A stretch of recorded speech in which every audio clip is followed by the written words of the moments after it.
Carrington MacDuffie. This is Star Seeds of Freedom, and today we are going to talk about the Constitution, some things you may not know about it, about how and why it was written, and where we are with it now. And maybe you know this already, what we're covering today, but it's worth going over it again, even if you already do know, because we are here for AmRev 2, the Second American Revolution, for we the people worldwide. Welcome, people, and thank you so much for being with me today here on Star Seeds of Freedom. I'm Carrington MacDuffie, and today I have with me an awesome guest, and he's been on here before, so you may already be familiar with him, Brent Johnson, who has a website that I want to tell you about right off the top, and that is freedomradio.us, where you'll find all kinds of stuff he's got on there. He's got articles, podcasts, there's a call-in radio show, The Voice of Freedom. I really recommend you checking that out because there's a ton of information there. He's also the author of several books, and one of which I have with me, and I wanted to show you this sweet little book. There's a lot of really nice little gems in here, and you can get a hold of any one of his books on the website. He also does certain kinds of consultations. You'll have to talk to him directly about that. And I'm putting his phone number and his website here also on the screen so that you can reach him easily through the website or the phone number, which is 888-385-FREE, F-R-E-E, because that is what we're here about, and that's 3733. But we're really here because we are our own versions of freedom fighters, us. Well, we're digital soldiers, they say, and citizen journalists.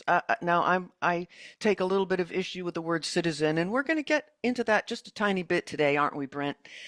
Because Yes, we're going to talk about the Constitution, because as many of my listeners may know, we have had more than one constitution in this country, and we've been wrestling with a corporate government, and we need to return to a constitutional republic. And so the Constitution's a big part of that. And so Brent is here to talk with us about that today. So welcome to the show, Brent. So happy to have you.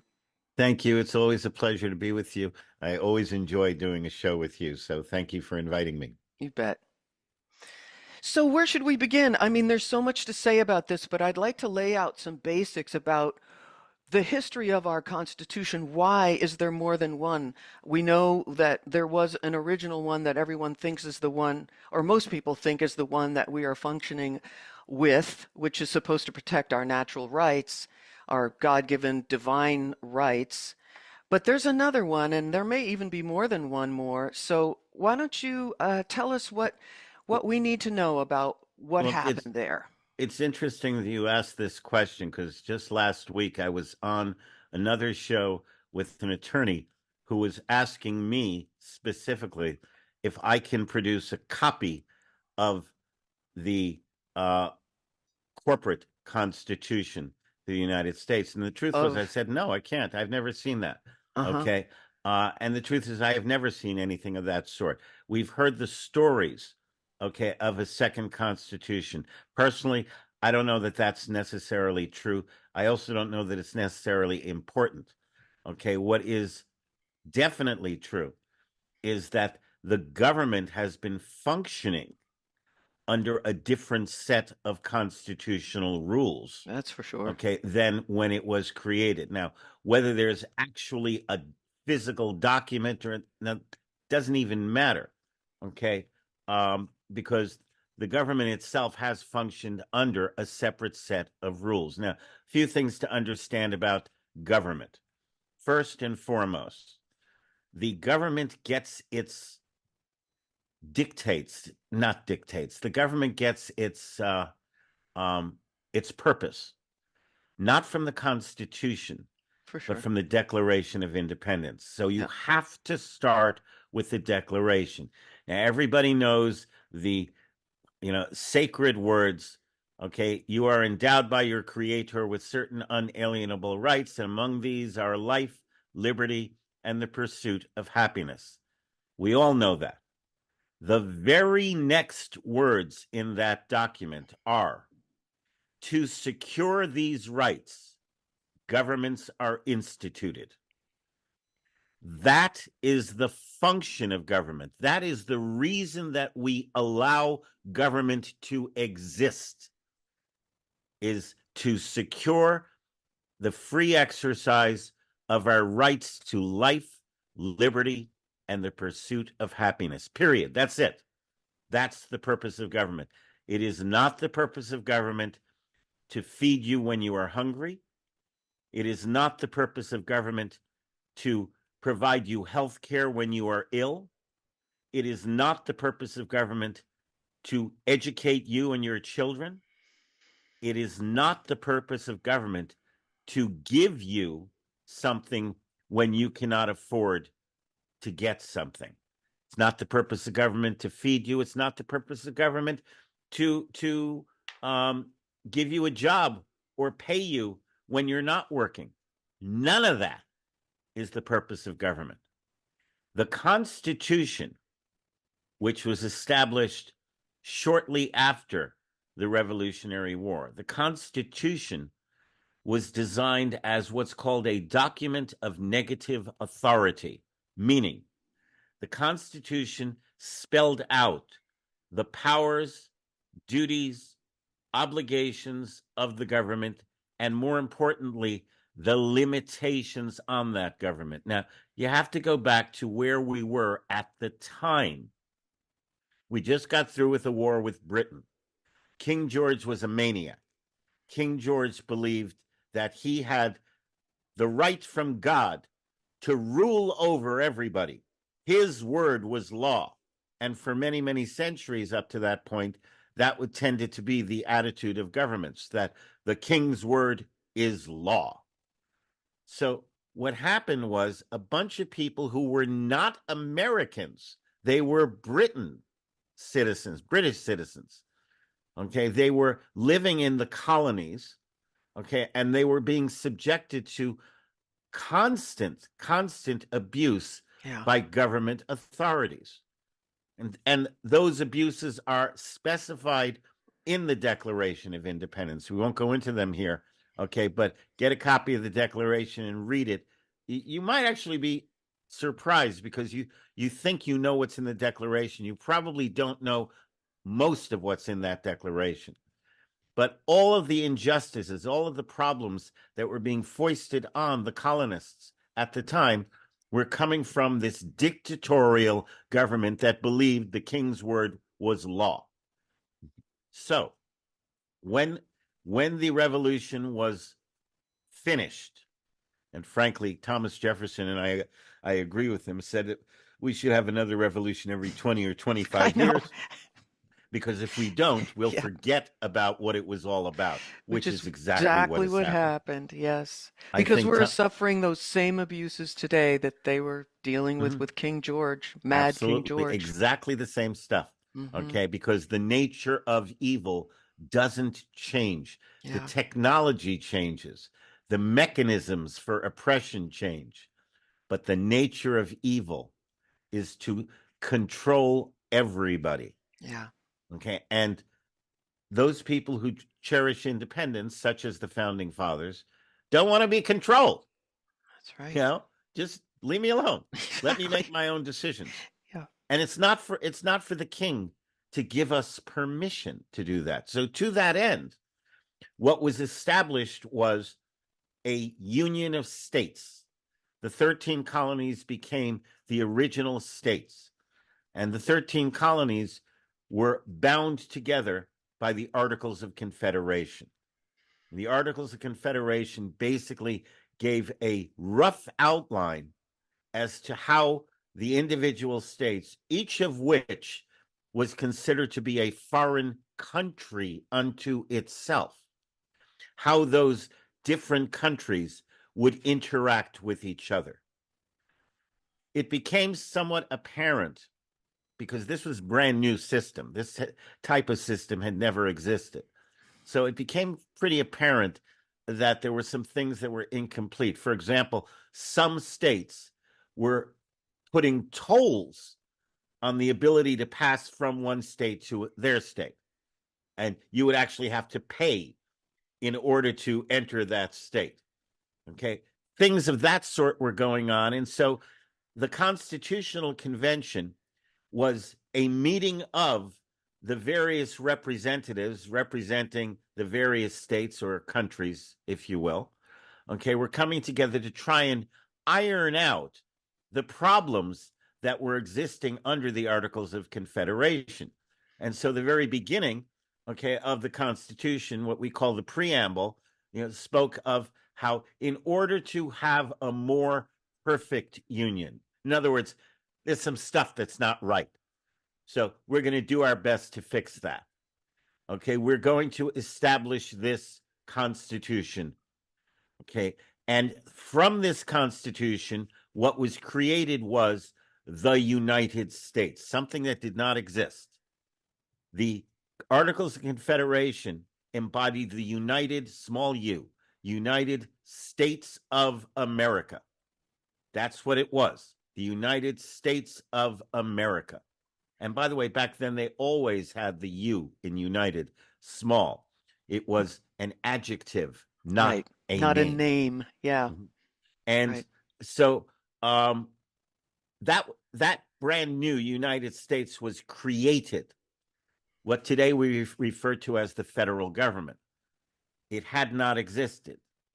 So in the creation of that, and in the discussion of the creation of that, there were all kinds of objections and questions and concerns because, like Mel Gibson said in the movie The Patriot, I don't know why I should exchange one tyrant 3,000 miles away for 3,000 tyrants 10 miles away. Yeah. Okay, and that was the concern, because that's what the mindset was. They just got finished with this. Yeah. With King George. That's the mindset, that if we're going to create this government, we need to make sure the government does what it's supposed to do, which is to secure the unalienable rights of the people. And that So only, how do we, only, that's it. only. Okay. But these people also understood. They were very well read, well educated. Even Thomas Jefferson, who only had a third-grade education, was very well educated. These people understood politics, and they understood the nature of government. Thomas Paine wrote of it in his brilliant essay, Common Sense, where he said government at its very best is a necessary evil. Now, most people read that and they think, you see, government is necessary. I read that and I think, you see, government is fundamentally evil. And because of that, it became necessary to design limitations on the government. Left to its own devices, it was simply going to become a bunch of tyrants who were just 10 miles away instead of 3,000 miles away. And that was certain. There was no question about it. So the Constitution was designed to impose limitations on the government. That's what the Constitution is. There's no such thing as a constitutional right. You don't get your rights from the government. You are endowed by your creator. Show of hands. How many people who are watching this were created by the Constitution? Exactly. Well, I think a lot of people look at the rights or think of them as permission slips from the government, and that's not at all. No. Not at all. And so to really define the Constitution as how the government should be limited, not even how it should be formatted, but how it should be limited, that's a crucial point. Yes, it is. And the truth is, I used to give 10-hour seminars, and nobody sits for 10 hours in a seminar. For me, they sat for 10 hours. As a matter of fact, at the end, they would say, we'll stay for a couple more hours if you'll keep going. And at the very beginning of the seminar, I would actually read the Declaration of Independence from beginning to end. And I did one seminar I think it was in Pennsylvania. And afterwards, not afterwards, there was a break in the middle of the seminar. I can't go for 10 hours without taking a break. Yeah. There was a break in the middle of the seminar. And a woman came up to me. She's about 29 years old. And she said to me, I did have some courses that included discussions about the Constitution, but I never heard or read the Declaration until this seminar. She was Wow. 29 years old. Wow. Because it was not done in school. No, and Period. for now, it's really not done. I mean, the opposite No, is today, really. actually, lawyers will tell you that the Declaration is not a legal document because it was written and signed by British citizens who were treasonous, who were I've heard that, betraying. but It's true. right, It's but that actually doesn't make true. it that doesn't make it illegal because it was a whole new system. That's the whole point. That's correct, but that's what attorneys will say. It's not a legal document. Well, attorneys are working for the British accreditation, whatever, registry, so, they're not in a position to say. No, they're not. Okay, but the point is that the people of America have not been properly exposed to the principles of that declaration. And the limitations on government imposed by the Constitution are only relevant if you understand the purpose of government, which is only found in the Declaration itself. So the Constitution was designed, to set out a basic structure of this government and then empower it to do certain things and no other things. The Constitution itself, from a legal perspective, is considered to be a document of negative authority, which means that if the Constitution does not specifically authorize the government to do something, it is not authorized to do that, period. Yeah. So, document of negative authority. So, there are no constitutional rights. There are constitutional protections. You are protected from the government by the Constitution. There are constitutional guarantees. You are guaranteed certain things by the Constitution, which restricts the government from infringing on those particular things, the Bill of Rights. And that's what the Constitution is. The problem is this, that all that the Constitution ultimately can be is the equivalent of a whip and a chair put into a cage with a lion, with a beast.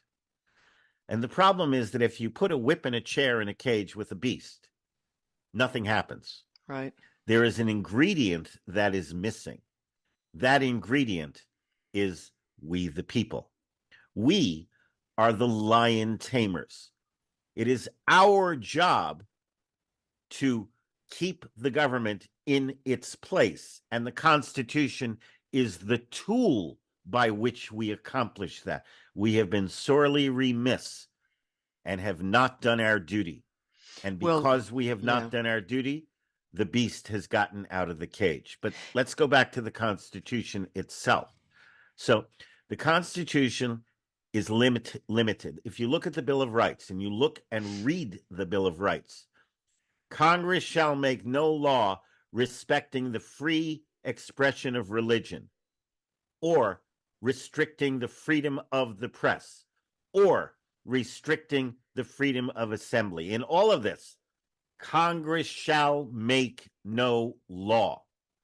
Second Amendment is a little bit more ambiguous in the way it's phrased, but it still is the same thing. It's pretty clear. An organized militia being necessary to the security of a free state. That's the preamble to the Second Amendment. Then the amendment itself. The right of the people to keep and bear arms shall not be infringed. Okay, and every single one of the articles in the Bill of Rights says the same thing. Congress shall not do this. Now, what that means is that the government has no power to do those things. It does not require the Supreme Court to issue a ruling for this to be true. No, it shouldn't. Okay. We don't, it's not that the government can do whatever it wants unless the Supreme Court comes out and says it can't. If that was the case, we have a simple dictatorship. That's all it is. Right. But that's what we've gravitated too, and you can see what a subversive document this was when you really look at it this way, because it's even subversive in today's terms. Yeah. Limiting government that way, that's, Well, well, it was unheard of. yeah, Okay, prior to our country being established, yeah, the general rule was that countries existed in a two-class system. You had the nobility and you had the commoners. All the laws, all the property was made and owned by the nobility. The commoners, the best that a commoner could be in life was yeah, to be a servant of a noble. yeah, That was about as high as you could get. yeah. And the commoners could not own property and they could not participate in the making of laws. And that was the standard everywhere. That was the standard. And if you were not born noble, you could not become noble. Okay. You had no ability to move from the class of commoner to the class of noble. That's it, by birth. Yep. Okay. And that was completely thrown out with the Declaration of Independence. And you see this, why all the powers have attacked this all ever since the revolution, since before the revolution, since the spirit of the revolution was alive. It's just been attacked over and over and over, and we're going through that now, right? Amrev too. what evil does is it seeks to control. In order to control, you cannot have rights from God. That's right. It is not It won't possible work. They to have can't do rights it. from God and Mhm. not have the government and have the government control you. Yeah, Can't have both. They're yeah, mutually exclusive. yeah. And for that reason, the government is always going to oppose any limitations on its power. And it does this in so many ways, but ultimately, the Constitution will not protect you because it is only a whip and a chair, and it needs somebody to wield it. So if you really want to know the solution is pick up the whip and the chair and start using it. What does that mean practically? That means the militias come out armed in force and remove the people who are violating the Constitution, the supreme law of the land. They are committing crimes.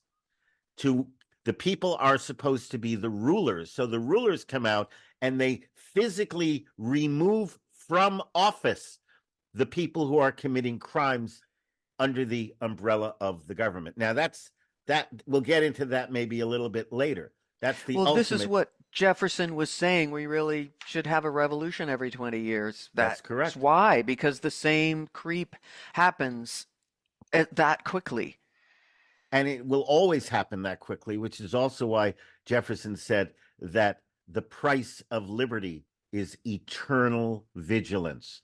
You never get to sit down and say, all right, I can get my 6-pack of beer and watch football now. Okay. Because Well, we've got a free country. right, Okay. right. Well, and that's what we've been doing.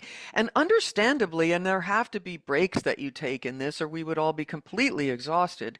But we have let go of the reins over a period of, well, a couple hundred years more, 250 years. Where are we now? 250 years in, whatever Just it is, about. it's just Just about about. there.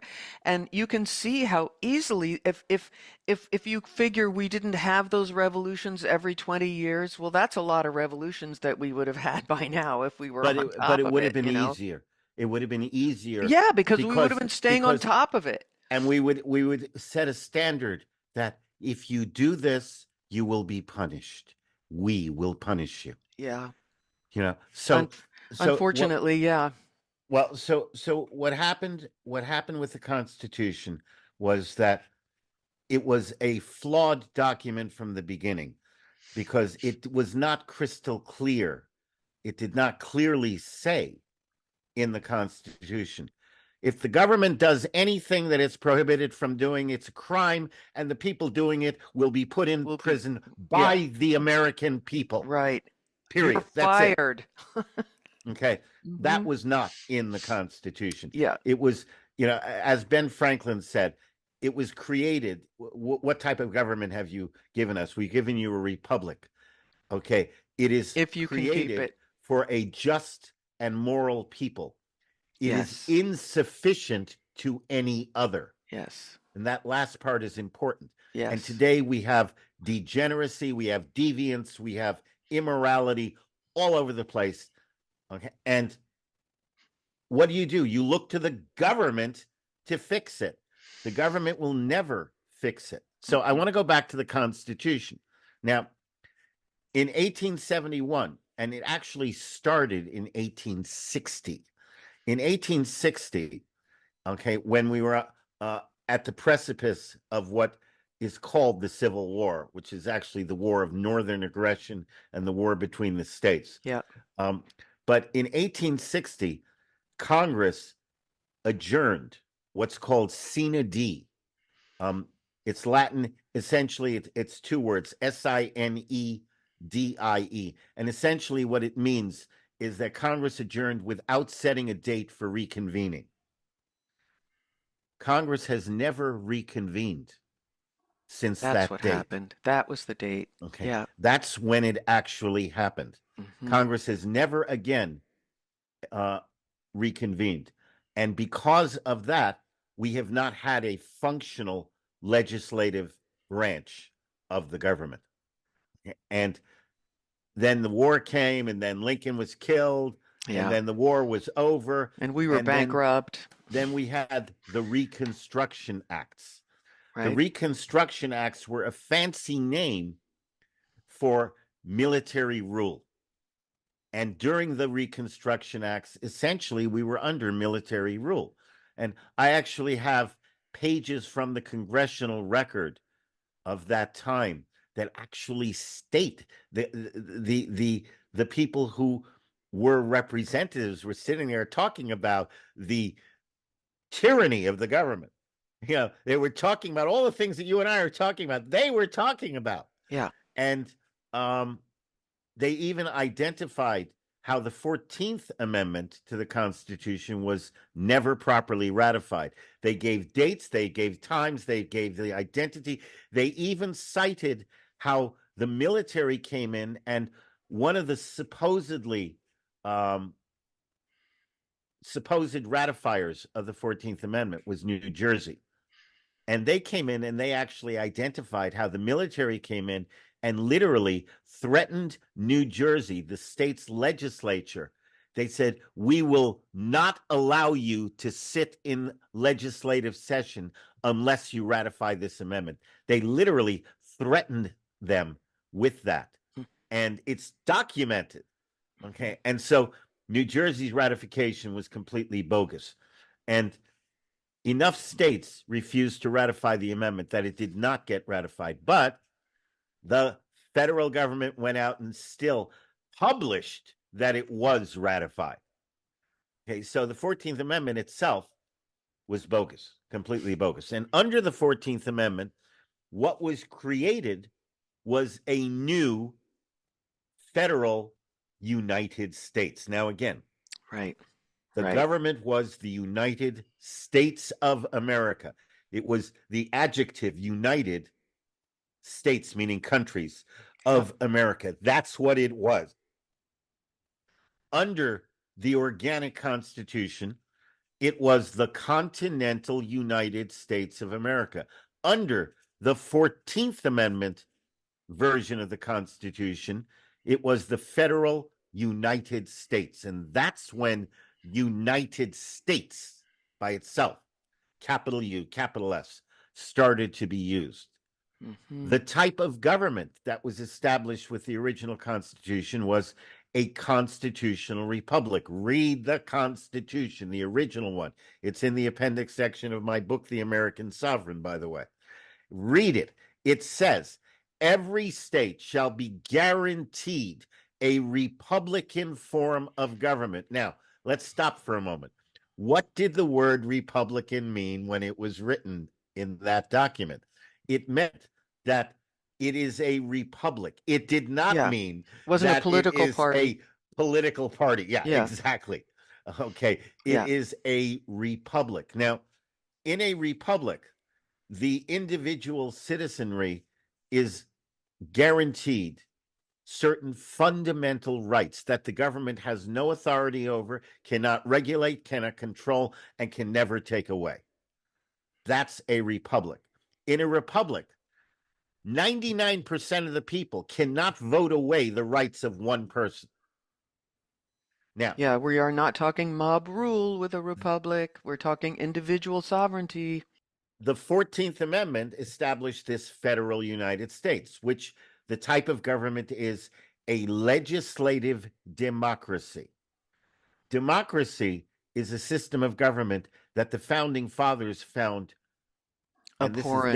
their own words, they found repugnant Repugnant. to a free society. That's what they Yes. said, Yes. repugnant. And you Because can in a democracy, two wolves and a sheep vote on what to have for dinner. Right, that's the famous quote. And the thing is, too, you can just hear in legislative democracy, don't you hear all the bureaucracy just in that name? Mhm. You can just hear it. So let's go on. The original United States of America was a union of independent sovereign states. Sovereign meaning they ruled over their own territory. Yeah. Period. Yep. Okay. Not including the District of Columbia, and not including federal territories or enclaves. The federal United States, the territory is the District of Columbia and all the territories and enclaves such as American Samoa, Guam, the Midway Islands, Puerto Rico, Right. Wake Island, etc. Yeah. Okay. The capital, the continental United States of America, was the first and only country in the world with no national capital within its venue. Each sovereign state had its own capital, but there was no capital. In that constitution, they established there would be a seat 10 square miles. Okay.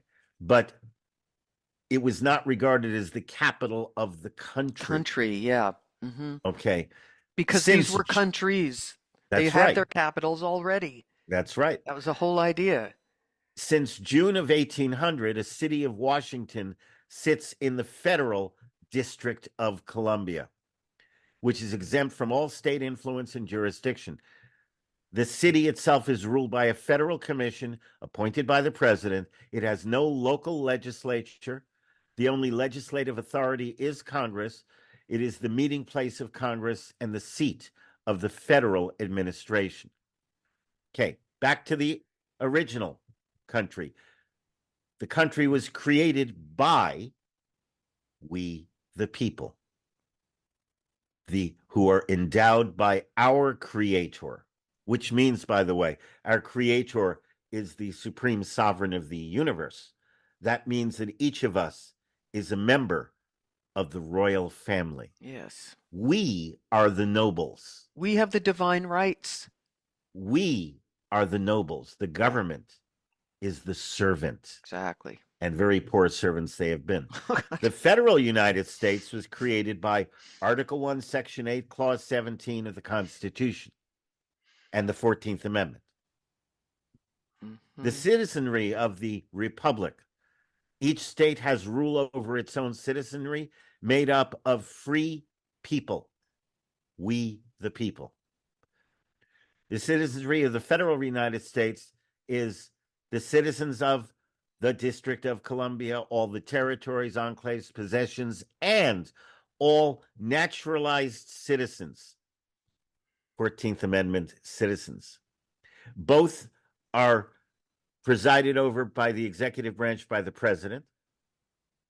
The Republic has a Congress consisting of representatives from the citizenry and consisting of the upper house, which is representatives of the legislatures of the states. Yeah. The Senate was not an elected position. Senate was appointed by the legislatures of the states, so that if the House that represented the people and the Senates that represented the interests of the state agreed on something, and only then would there be a law. None of this backdoor negotiations to come up with a acceptable solution. No, the House votes on this, passes it. The Senate votes on it, doesn't pass it. It's not law. That's it. End discussion, nothing more. Yeah. No negotiation. The legislature of the democracy is the legislative Congress. It's pretty much the same people, but with different hats. Okay. On the Republic end, they are servants. On the democracy end, they are rulers. Yeah. The jurisdiction of Congress under the Republic is the states only, not the people. The citizenry, the jurisdiction of the legislative democracy is that the citizenry of D.C., the territories, the enclaves, and the possessions, and those who put themselves under the rule of federal regions, which is most people, because that allowed the government, the democracy, to come out and say, we're going to give you this and we're going to give you that. We'll give you health care. We'll give you food stamps. We'll give you public education. We'll do all those things. Yes. All you have to do is waive your rights and become servants of and the we government. own you. Yes, we own you. We give you all this, and therefore we own you. And people throw that around, democracy. Everyone says this democracy, that democracy, always referring to our country as a democracy. And we do not live in a democracy. And by the way, the military training manual of 1918, I think, was the last year this was published. But in the military training manual, it gave the definition of republic and it gave the definition of democracy. And republic is it talks about it as a system of government in which statesmanship and reason and liberty and contentment are the output of it. And it talks about democracy as mob rule. Yes. Okay. And tyranny. Yes. I mean, it was very clear. And after 1918, they stopped publishing it in the military training manual. Oh my, what's that about?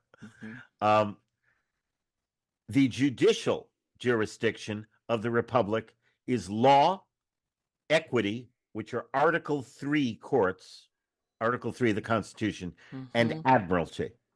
Those are the judicial jurisdictions in the Republic.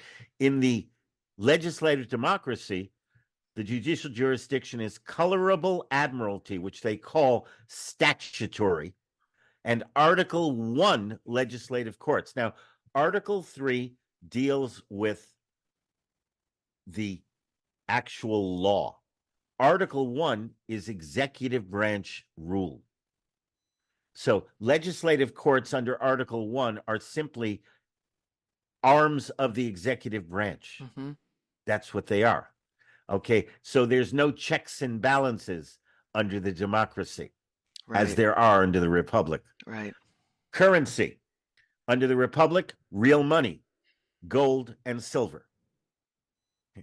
Under the democracy, promises to pay money, fiat. Yeah. Okay, not redeemable in gold and silver. You know that it used to be as early as the last 80 years, you would actually have bills that said, this note is redeemable in lawful money.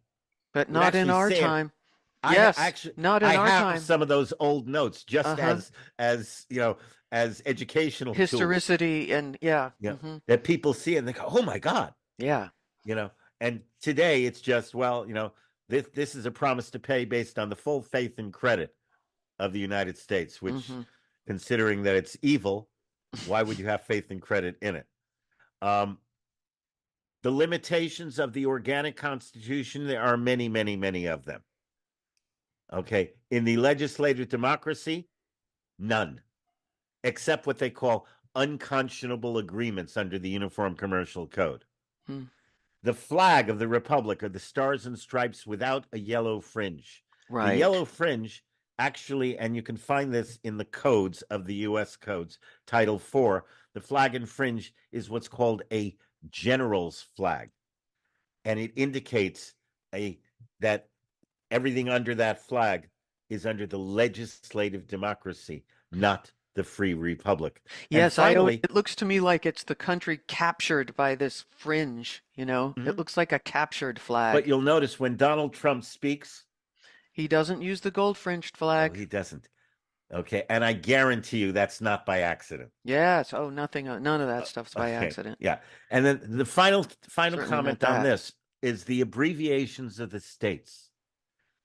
Alabama, Yes, yes, Alabama, ALA period. yes. Arizona, ARIZ IZ. period. Mm-hmm. California, CAL CAL. period. Yeah, Under the legislative democracy, under what is called the Zone Improvement Plan, spell it out, ZIP. yep, That's the zip code. yeah, Under the zip code, they created 10 districts under the umbrella of Social Security, 10 Social Security districts. Okay. And each of those districts is under the federal legislative democracy. The abbreviation Alabama is capital A, capital L. Alaska is capital A, capital K. yeah, Montana is capital M, capital T. yeah, Okay. You will find when I address something, I never address it that way. yeah, yeah. Okay. Because that is the address of the legislative democracy. And it's probably not true that there is actually a second constitution. I've never seen it. I don't know that it physically exists. But the functionality of government has established a different constitution. I've heard there's the original is the Constitution for, and the Yes. rewritten one is the Constitution of, and that there are a few Yes. changes to the language. Don't Yes. know. And the Constitution was written for the Yes. United States of America. And if you try to buy a copy, you can't find a Constitution for. I've looked and I've only been able to find the Constitution of. Yeah, yeah, and of in law means belonging to. Yes. So the And it's the other Constitution way of around. means that the Constitution belongs to the government. That's exactly what Yeah. it means. Yeah. And so, whether or not there is a physical second constitution is actually irrelevant when you understand how the respective governments are functioning. The legislative democracy was never authorized. It is fundamentally criminal. It violates the fundamentals that you have a right to your life, your liberty, and your property. That's what pursuit of happiness means. Because you have to remember, back before the Declaration, the standard was a two-class system, and the commoners could not own property. Yeah, Could so not. this is a very important distinction. I mean, this is everything. And This is this is one everything. reason why private property is crucial.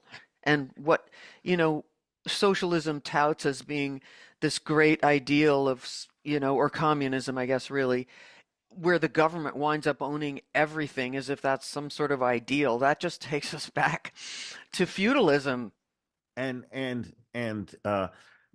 There are 8 tenets in Marxism. Yes, 10, Okay. isn't it? I think it's 10. No, there's Is it 10 8? there's 10 planks of the That's the planks, manifesto. yeah. Hmm. But there are 8 tenets of Marxism. And the first tenet, and you always have to wonder, the First Amendment, why is it first? Because it's the most important. Well, the 8 tenets of Marxism are the same. The first tenet of Marxism is the most important one to Marxist ideology. And it is, there is no God. There is only the state. Yeah. Because if there is a God, then there is something that is more powerful than government. Yes. And under Marxism, you can't have that. No. So the first tenet of Marxism, there is no God. There is only the state. Yeah. And the fundamentals of the Declaration go back to it again.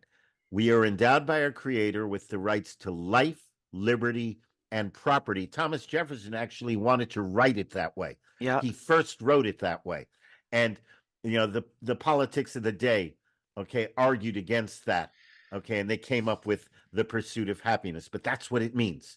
It means you have the right to property, which means that the government cannot impose taxes on you for your life, your liberty, or your property. Now, how does the government get around that? They actually don't impose taxes on property. Okay, they make you think they do, but they don't. Property tax is not a tax on property. The property tax is a tax on activities that you're not required to engage in, specifically the recordation of the ownership of the property. When you buy a property, you buy it through a title company. Title company has its attorneys always record the ownership. Right. It is that recordation that triggers the property tax. It's called the property tax, and it's assessed based on the value of the property, but it's not a tax on the property. It's a tax on using government services that you are not required to use. There's so That's how much they get away tricky- with it. Yes, That's there's how, so much tricky stuff like this. It's unbelievable. and it's all over Every the place. inch, yes, every inch of every document. And it's all over Yeah. and half of the Constitution today is invalid completely. Okay, 14th Amendment wasn't ratified. Yeah. Furthermore, the 17th Amendment, that's the one that made Senate an elected position. Right. Well, the Constitution, the original, says very clearly, no state shall be deprived of its equal suffrage in the Senate without its consent. Now, suffrage is the word that was used for casting a ballot and electing somebody. Right. Okay, that's the suffragette movement. Sure. Women's rights People to know vote. that. I think people know that. Yeah. Yeah.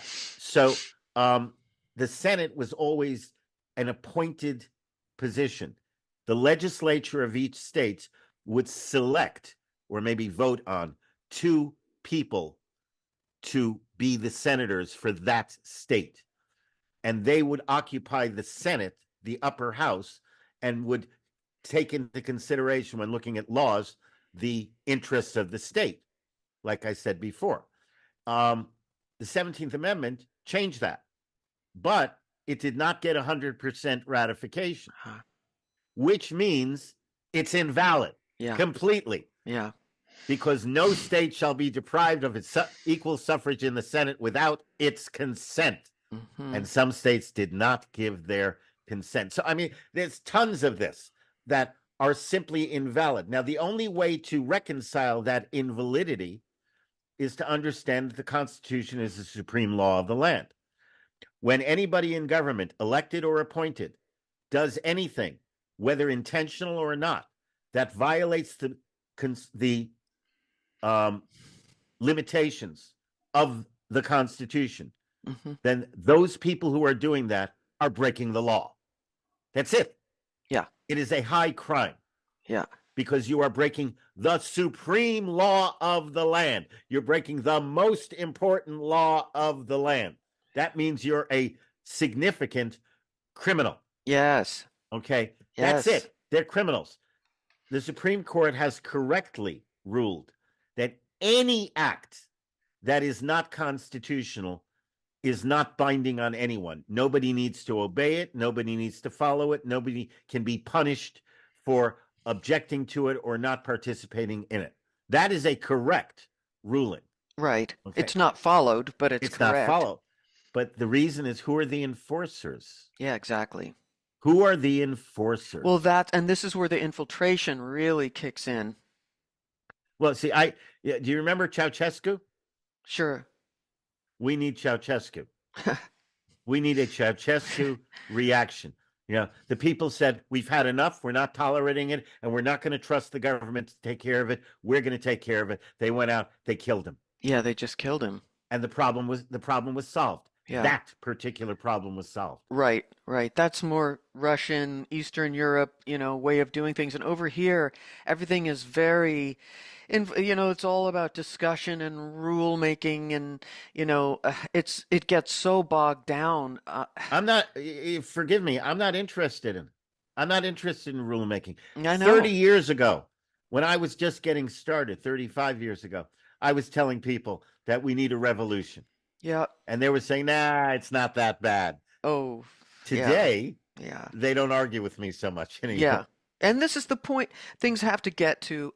That seems to be how humans operate, where, we really have to get pushed to the wall before we act. But I feel we're there. Yeah, know? I don't happen to agree with that. I don't think it has to get that bad. I don't think it should have to. It It doesn't have to for me, but I don't it know. tends to It it does tends to tend. get that bad It before does. something is done. Yeah, it Okay. does. Yeah, Every one of us has what I call a tolerance line in the sand. sure. Okay. This is a line in the sand, and everyone's is different, but everyone's got one. And if I'm willing to take so much grief, I ain't willing to take no more. And everyone's got that line in the sand. Like I say, your line is different than mine, which is different than the next guy, but everyone's got a line in the sand. Yeah. And when you are pushed past that line, you push back. Yes. And And this it's is true for everyone in the yes. world. And I think Now, this is finally starting to happen. well, this is the irony of government. Okay, government is fundamentally evil. Thomas Paine. Okay, and evil always seeks to control. And in seeking to control, evil never knows when to stop. No.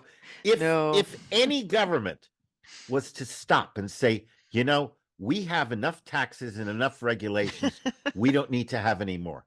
Can Any you government that imagine? did that would last forever because the Exactly. people would be adjusted to whatever the level of taxation and regulation was. They would have accepted it and they would be fine, and that would be it.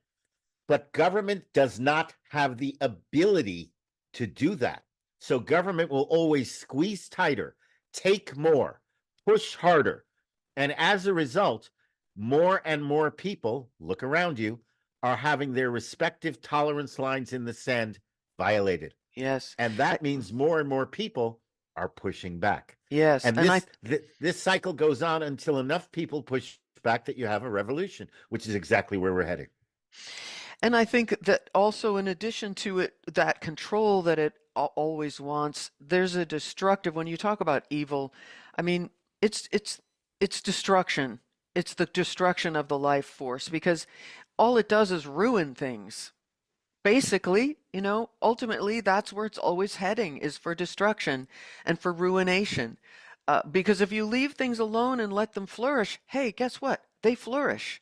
Well, But the real problem lies with the people.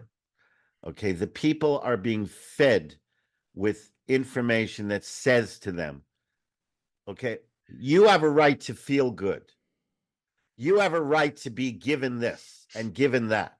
You have a right to being taken care of. well, that's the nanny Everything state. everything is Yeah. called the so-and-so Bill of Rights. Yeah. Okay, all the time.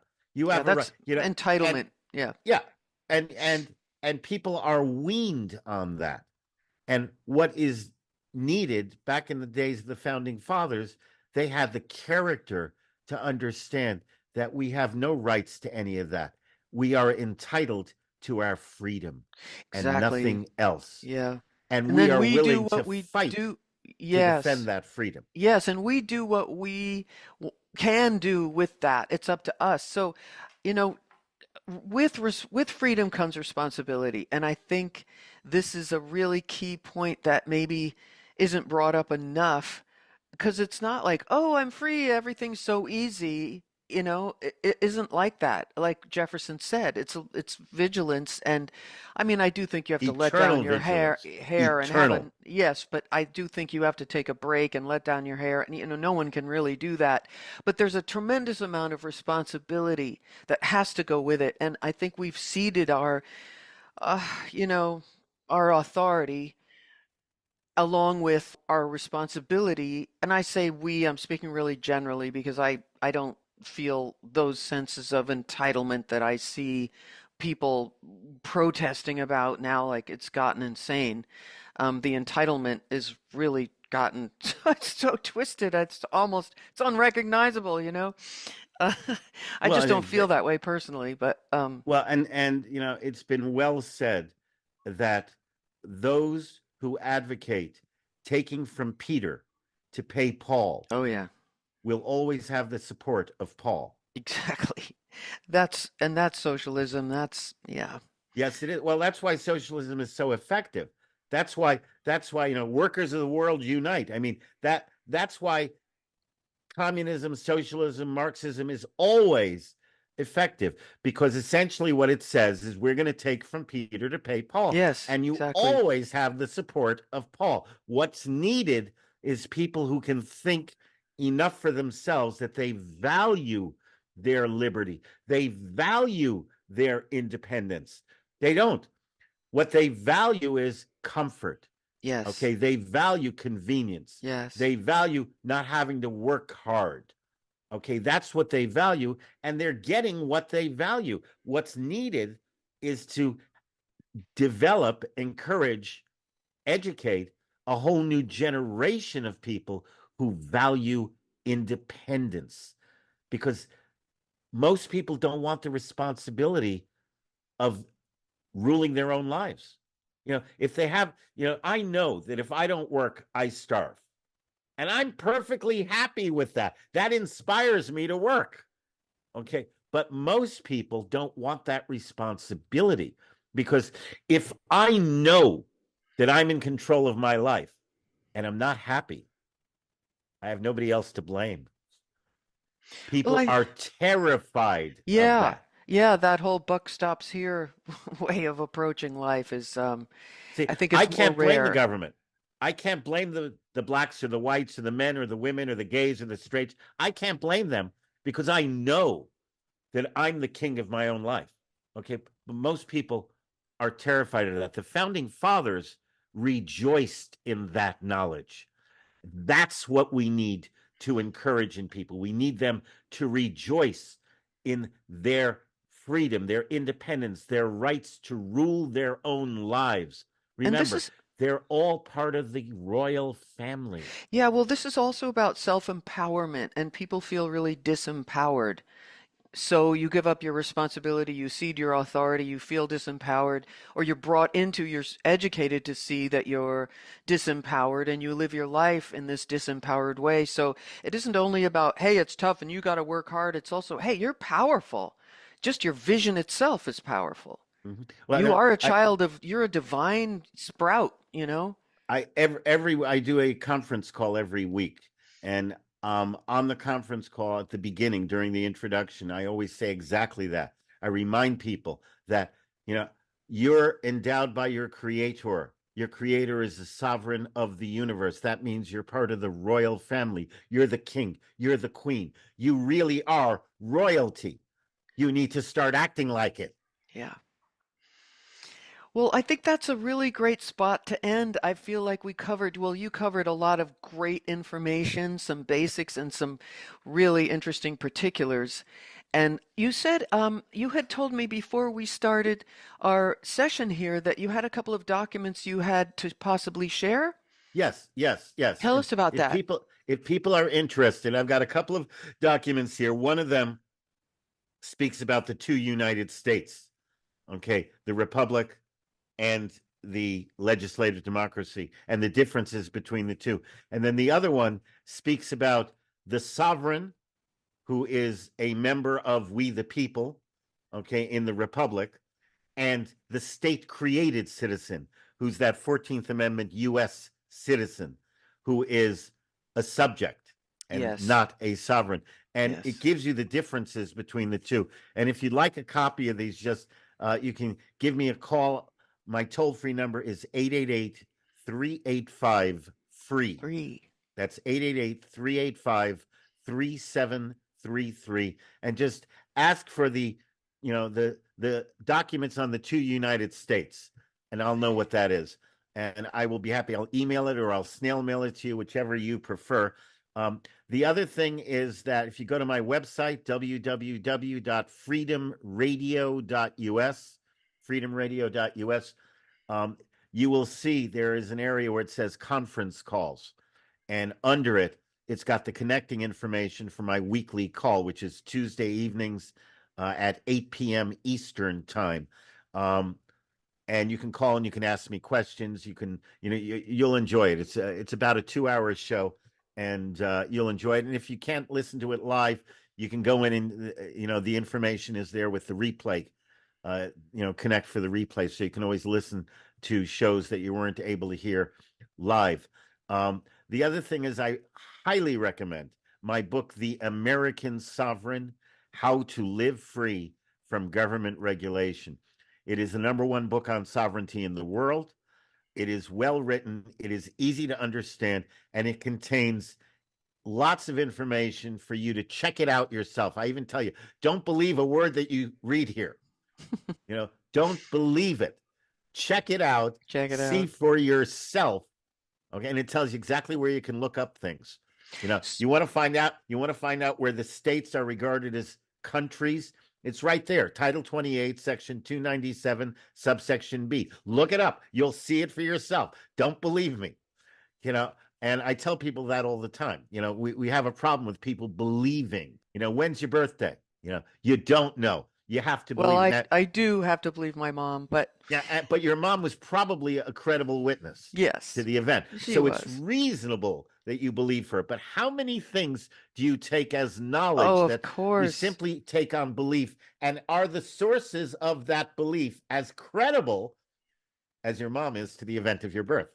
So these are the types of things that I address. Check out the website. It's a tremendous website, and get a copy of that book. You will not be able to put it down. If you loan it out, you will never get it back. I'm warning you in advance.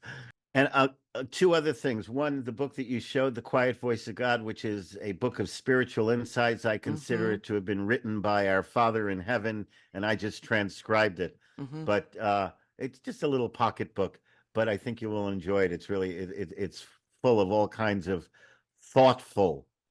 And the other thing is that you'll find among the products that are listed there on the website, you'll find CDs and DVDs. There is a, I think I did it in one CD. It might be two CDs, but it's called A Look at the Declaration. And what I did was I went through the Declaration and I would read passages of it and then discuss those passages. And it gives you a full and complete understanding of the Declaration, why it was necessary, why it was important, and what it really means today. I would invite you all to get that. Okay, it's $10 or $15 or something like that. It's not very expensive. But definitely check out the website, www.freedomradio.us. Come join me on my Tuesday show, and I am getting very close to relaunching you can see it up on here, my radio show. This is a commercial radio show. And my flagship station will be KRLA in Los Angeles. And when I did this show a number of years ago, it was the #1 weekend show in the Los Angeles commercial market. And that is no small feat. LA is the #2 commercial market in the country. And my show, everybody was listening. Democrats, Republicans, blacks, whites, men, women, everybody, because the show is unlike anything they've ever heard. Okay, it's all about truth. It's not about my truth or your truth. It's just about getting to the truth. And it was very unpolitical. I would tackle political issues, but in a very unpolitical way. And nobody's used to hearing that. And so everybody would tune into it. And that's coming very, very soon. Information will be on the website. I've given my self you did your pitch promotion piece. Okay, good. And I love you all you guys. I love you. Thank you so much, folks, for being with us today. I hope that this has been edifying for you and fun and entertaining and education and all that good stuff. And we'll see you real soon. Thank you, Brent. Thank you so much for joining me on Starseeds of Freedom, where we're doing our part in MREV 2. Please hit the like button if you like it. It makes a big difference. Helps keep this humanitarian project going. And absolutely feel free to share it and subscribe. I have some exciting interviews coming up, so check back. See you soon.